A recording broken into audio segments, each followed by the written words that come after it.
हूं आपके साथ मनुरा सक्सेना और मैं हूं आपके साथ ममता तिवारी। अजमेर से आपको लाइव तस्वीरें दिखाएंगे जहां पर अजमेर दरगाह दीवान की प्रेस कॉन्फ्रेंस आयोजित की जा रही है।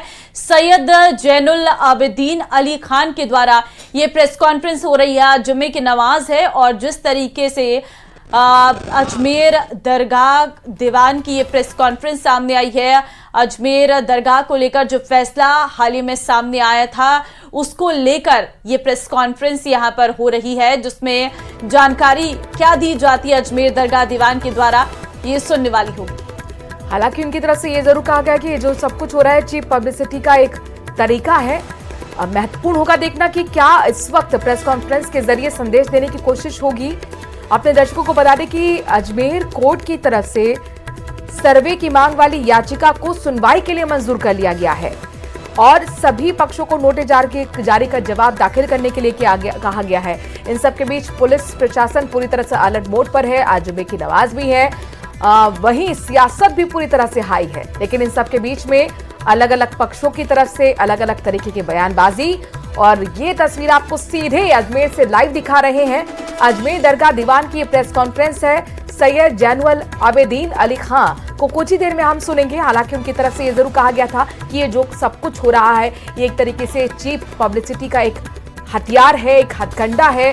1991 एक्ट का उन्होंने हवाला भी दिया और संभल में जो हिंसा हुई इसके मद्देनजर पुलिस प्रशासन पूरी तरह से अजमेर में अलर्ट मोड पर आ चुकी है। जुमे की नमाज के मद्देनजर सुरक्षा व्यवस्था को चाक चौबंद कर दिया गया है। अजमेर शरीफ दरगाह विवाद है क्या, ये भी आपको हम अपने दर्शकों को बता रहे हैं। दरअसल एक याचिका दाखिल की गई है और उसमें कहा गया है कि ये दरगाह नहीं बल्कि ये एक शिव मंदिर था। दावे के आधार पर उन्होंने कुछ डॉक्यूमेंट्स भी पेश किए हैं। अब फैसला इस बात पर होना था कि क्या ये याचिका को आगे सुनवाई के लिए मंजूर किया जाता है या नहीं। हाल ही में कोर्ट ने इसे सुनवाई के लिए मंजूरी दी है और इसी के बाद सियासत जोर शोर से चल रही है। और जैसे ही प्रेस कॉन्फ्रेंस होगी सीधे आपको वापस लिए चलेंगे। बहरहाल अजमेर दरगाह के हिंदू मंदिर होने के दावे वाले केस पर पीडीपी चीफ महबूबा मुफ्ती ने भी बड़ा बयान दिया है। उन्होंने कहा कि पहले तो शिवलिंग ढूंढे जाते थे, अब ये मुसलमानों के घरों में ढूंढना शुरू कर देंगे। ये तो मुल्क को खून खराबे और बंटवारे की तरफ ले जा रहे हैं, ये देश की बुनियाद को हिला रहे हैं।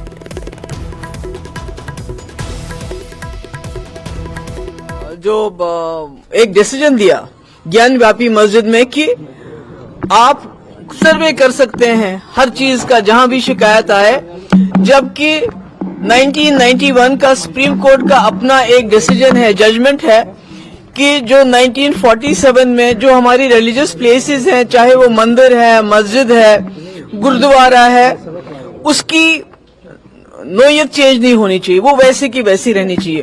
पर अनफॉर्चुनेटली एक्स चीफ जस्टिस साहब ने ऐसा एक जजमेंट दे दिया कि अब अभी तो पहले मस्जिदों में शिवलिंग ढूंढे जाते थे, अब तो ये हमारे जो जियारतें हैं, हमारे जो श्राइन्स हैं, और वो भी अजमेर शरीफ जैसी श्राइन जहां मुसलमानों से ज्यादा हिंदू श्रद्धा रखते हैं, हिंदू लोग ज्यादा जाते हैं, मन्नत मांगते हैं, और 800 साल पुरानी ये जियारत है।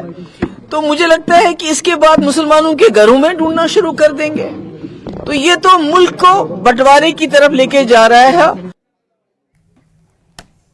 तो वहीं सैयद नसरुद्दीन चिश्ती ने हरबिलास शारदा की किताब अजमेर हिस्टोरिकल एंड डिस्क्रिप्टिव का जिक्र किया है। 168 पन्नों की ये किताब है जिसमें दरगाह ख्वाजा मोइनुद्दीन चिश्ती नाम से एक पूरा चैप्टर है। पेज नंबर 93 पर लिखा है कि दरगाह के बुलंद दरवाजे की उत्तरी तरफ तीसरी मंजिल पर छतरी है, वो किसी हिंदू इमारत के हिस्से से बनी हुई है। दरवाजे पर बनी छतरी के सतह पर खूबसूरत नक्काशी को चूने और रंग पुताई से भर दिया गया है। पेज नंबर 94 पर लिखा है कि छतरी में जो लाल रंग का बलुआ पत्थर का हिस्सा लगा है वो किसी जैन मंदिर का है। पेज नंबर अगर 96 की बात करते हैं तो उसके मुताबिक बुलंद दरवाजे और अंदर के आंगन के नीचे पुराने हिंदू मंदिर के तहखाने हैं। इसमें कई कमरे अभी भी वैसे ही हैं। इसे देखकर लगता है कि दरगाह को मुसलमान शासकों ने पुराने हिंदू मंदिर के जगह पर बनाया है। तो वहीं पेज नंबर 97 की अगर बात करें तो उसमें लिखा गया है कि हिंदू परंपरा के मुताबिक तहखाने के अंदर मंदिर में महादेव की छवि है और इस पर हर दिन एक ब्राह्मण परिवार चंदन जलाता था। इस जगह को अब दरगाह के घड़ियाली यानी घंटी बजाने वालों के रूप में जाना जाता है। तो ये वो किताब के पन्ने हैं जो हम पलट कर आपको दिखा रहे हैं, जिसमें हर पन्ना कुछ ना कुछ बता रहा है। हिंदू धर्म गुरु स्वामी चक्रपाणी महाराज ने जहां कोर्ट के फैसले का स्वागत करते हुए सर्वे से सच सामने आने की बात कही है, तो वहीं राजस्थान के पूर्व मुख्यमंत्री अशोक गहलोत ने कानून के मुताबिक कार्रवाई करने की मांग की है। असुद्दीन ओवैसी साहब हमें लगता है गांजा फूंक करके बयान देते हैं। ये जो जांच का है, सर्वे का है, चाहे जो केस को स्वीकार किया है माननीय कोर्ट ने किया है, और कोर्ट कुछ न कुछ देखा होगा ना। किसी का 50 साल से कब्जा है, इसका मतलब ये नहीं कि वो चीजें उसका हो जाता है, क्योंकि मंदिर तो ऐसा स्थान है कि मंदिर हजारों साल पुराने तुरंत सरकार को घेरने लगते हैं, संघ को घेरने लगते हैं। अरे भाई आपको रखनी है बात, जाके कोर्ट में रखो। तो असुद्दीन ओवैसी जी खुद जो है न्याय से डरते हैं, क्योंकि इनके जो पूर्वजों के द्वारा किया गया मुगलों के द्वारा पाप है वो सामने आ रहा है, तो इसलिए वो कहीं ना कहीं हताशा में है, निराशा में है, इसलिए वो मुस्लिम कार्ड खेलते हैं, विक्टिम कार्ड खेलते हैं।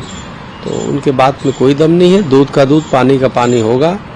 बाबरी मस्जिद जब गिरी थी तब शायद 15 अगस्त 1947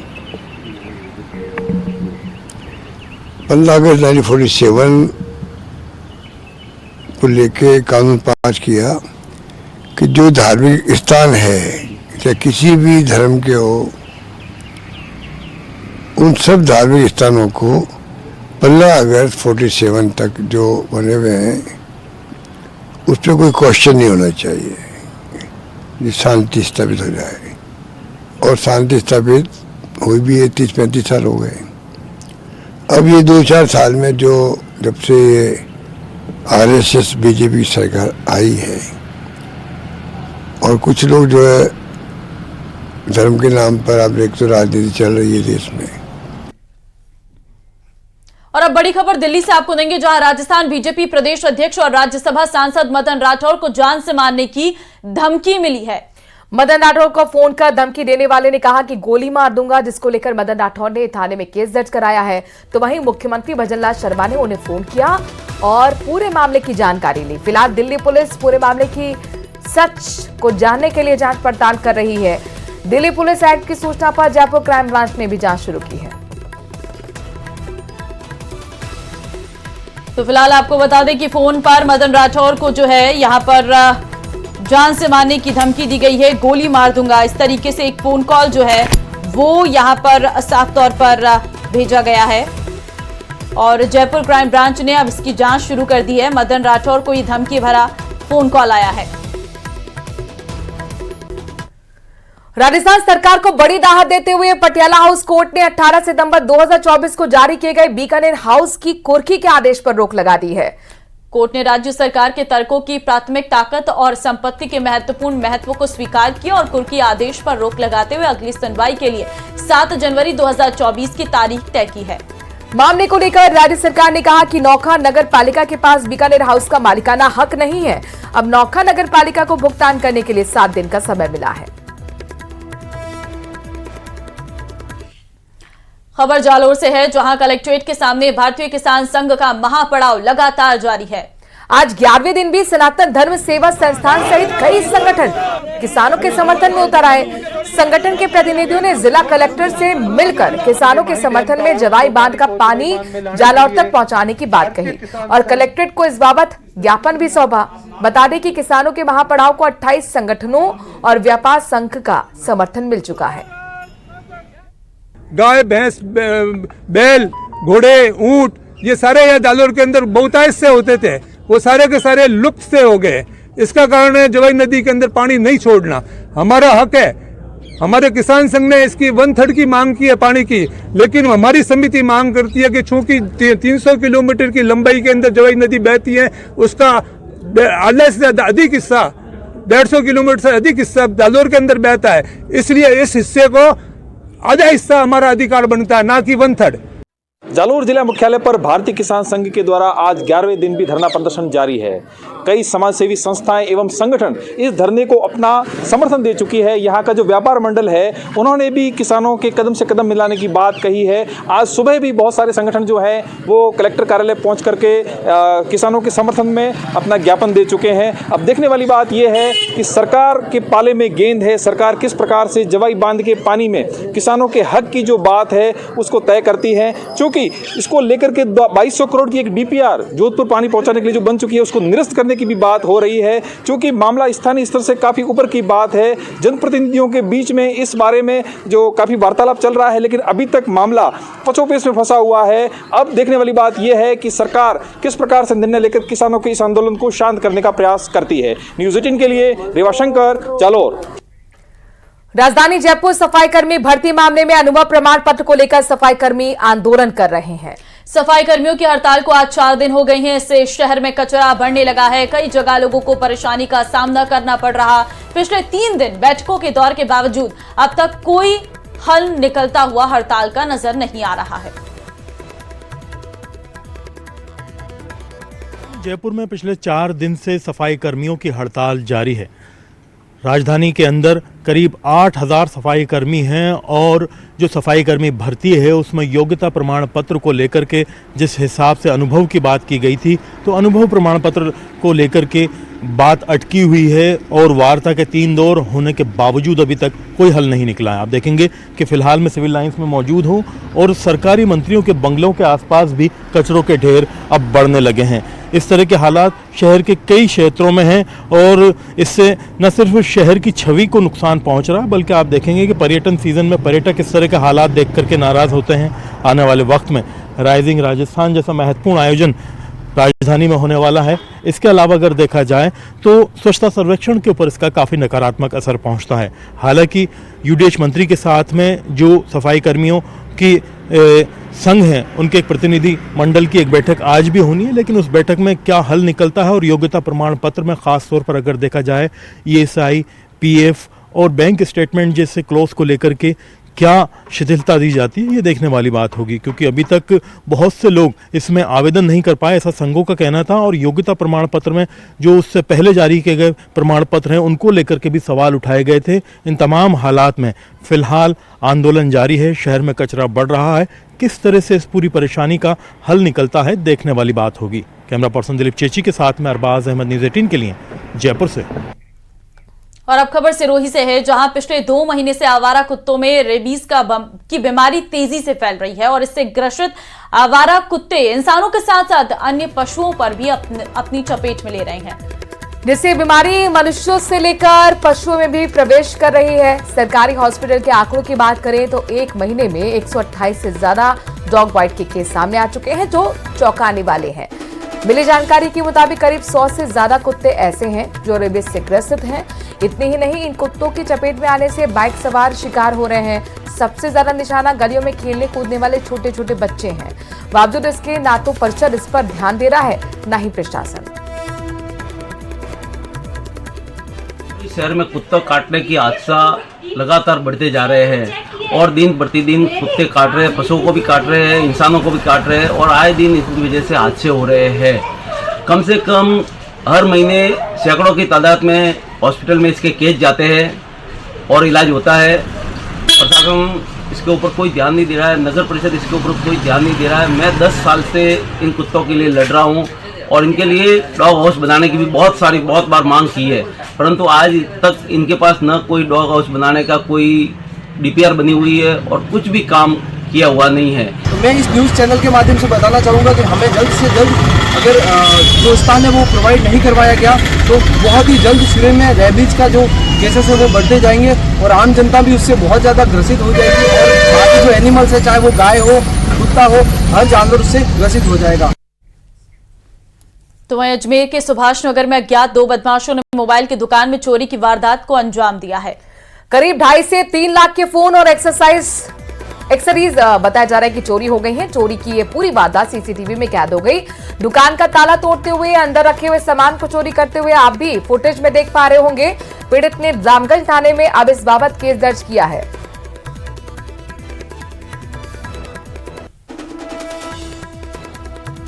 झुंझुनू से बड़ी खबर आ रही है। अजमेर डिस्कॉम का लाइन मैन ट्रैप हो गया। झुंझुनू एसीबी ने राम अवतार को अरेस्ट कर लिया है। 7,000 की घूस लेते हुए इसे गिरफ्तार किया गया। लाइनमैन ने मांगी थी 10,000 की रिश्वत। ट्यूबवेल की वीसीआर ना भरने की एवज में ये घूस मांगी गई थी और अजमेर डिस्कॉम का लाइनमैन इस दौरान ट्रैप किया गया है। तस्वीर आपके सामने। एसीबी ने रामावतार को अरेस्ट किया है। 7,000 रुपए की घूस लेते गिरफ्तार किया गया है।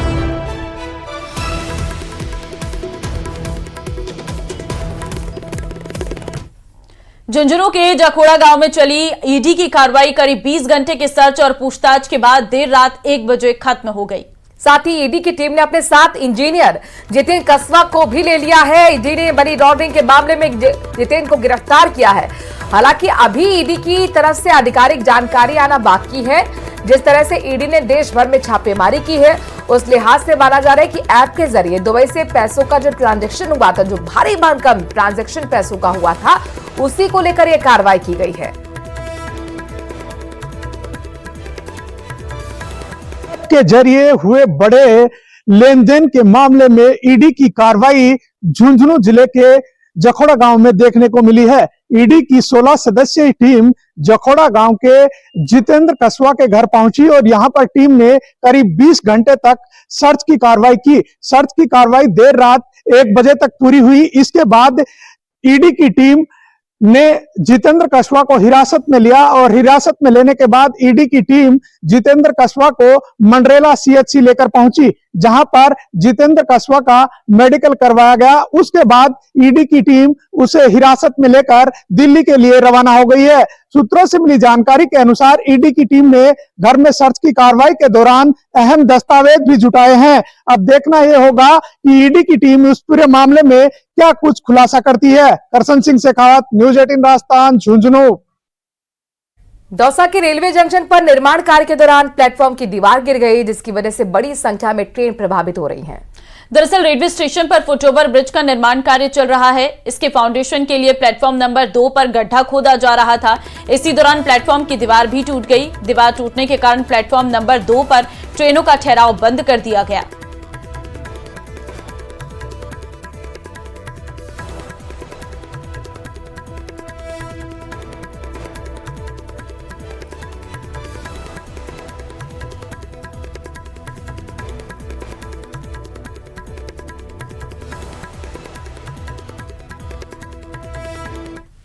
सीधे आपको अजमेर लिए चलते हैं। इस वक्त प्रेस कॉन्फ्रेंस चल रही है अजमेर दरगाह दीवान। आते हैं, हम अपने हिसाब से जवाब देंगे। उनके मज़ारात से यहाँ की दरगाह का कोई ताल्लुक नहीं है। उनके मज़ारात के ऊपर कोई नहीं जाता। ये सूफी से जितने भी इंडिया के कर रहे हैं दरगाह, दिल्ली के कितनी दरगाह हैं, निजामुद्दीन औलिया रहमतुल्लाह, नसीरुद्दीन बाकी बिल्ला रहमतुल्लाह, उनके मज़ारात पे क्यों जाते हैं लोग? कर्नल जेम्स टॉड ने अपनी किताब के अंदर लिखा है, वो बड़ा जासूस था अपने वक्त का। उसने लिखा है कि मैं हिंदुस्तान के कई स्टेट के अंदर जाने का मौका मिला, लेकिन जब मैं अजमेर में स्टेट के अंदर गया तो मैं वहां क्या देखता हूं कि एक कब्र लोगों के दिलों के ऊपर हुकूमत कर रही है। किताब में लिखा है उसने। और आज क्या है, लाखों हजारों परदेसी, हर मजहब व मिल्लत का आदमी, किसी भी धर्म का वो मानने वाला हो, वो आता है यहाँ पर। टिंकू अब्दुल रहमान जो मलेशिया का किंग था, 1962 के अंदर उसको वहां पर सपना आता है, ख्वाब आता है, उसको परेशानी थी। उस परेशानी को लेकर के अजमेर की दरगाह उसको दिखाई कि वहां जाओ, वहां जाके मांगो। तो उन्होंने पंडित जवाहरलाल नेहरू जो थे उनको मैसेज, यहाँ इंतजाम हुआ। नसीरुद्दीन जो फिल्म एक्टर है, उसके बाप आले मोहम्मद शाह यहाँ पर नाजिम थे, यूपीएससी से फर्स्ट नाजिम वो बने थे। उनको यहाँ मैसेज हुआ, वो बाकायदा यहाँ पर आए, यहाँ रिसीव किया, दरगाह शरीफ गए, फतह पढ़ी, जो भी उनको अपनी रस्म करनी थी वो करी। आखिर के दिन उनको नमाज पढ़ने का मौका मिला, असर का हो गया था। तो जैसे वो शाहजहानी मस्जिद में उनको पब्लिक जो है नमाजी बहुत जूते अपने वहीं सारे रख देती है, वहाँ उनको वो जगह मिली। तो वहाँ के प्रशासन ने जो उनके किए हैं, अल्लाह का घर है, मेरे को जहां जगह मिलेगी उस जगह खड़े होकर के नमाज पढ़ूंगा। जूतों की उसने परवाह नहीं की। और दूसरी सबसे बड़ी चीज ये है कि आज यहाँ पर हमें क्या देखने को मिलता है, गंगा जमनी तहजीबी तो देखने को मिल रही है। हम लोग शांति का ये वो गहवारा है कि यहाँ से हमेशा शांति का पैगाम मिला है। आज वहीं पर आप शांति भंग करना चाहते हो और उसको आधार बना के पूरे विश्व के अंदर क्या मैसेज समाज को दे रहे हो? क्या हमारी आने वाली नस्लें जो है मस्जिद, मंदिर, गुरुद्वारा उसके ऊपर लड़ती रहेंगी? हमारा काम क्या है?